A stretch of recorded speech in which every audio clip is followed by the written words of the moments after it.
Ce qu'on constate, c'est quand ils sont autour d'une table, même dans leur vie professionnelle, ils sont capables de s'exprimer librement et directement, ils sont capables même d'exprimer des points de vue, et dès qu'ils sont confrontés à une situation formelle de prise de parole en public face à un auditoire, là tout d'un coup toute la communication se verrouille.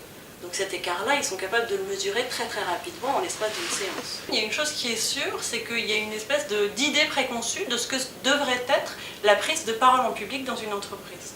Et je pense que c'est pas seulement lié à l'entreprise, je pense qu'aussi c'est beaucoup lié à nos habitudes culturelles, qui font que jusqu'à ce qu'on a 17 ans, aujourd'hui en France, on n'est pas sanctionné sur une expression orale.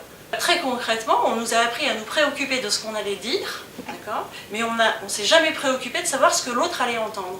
Et il y a une illusion, je pense, qui perdure, qui voudrait que le langage est quelque chose d'univoque. Donc à partir du moment où on a choisi le bon mot de vocabulaire, ce qu'on va chercher à dire sera forcément compris. Notre travail, en fait, c'est d'aider l'autre à tenir compte non plus de ce qu'il veut dire, mais de comment l'autre va pouvoir le recevoir.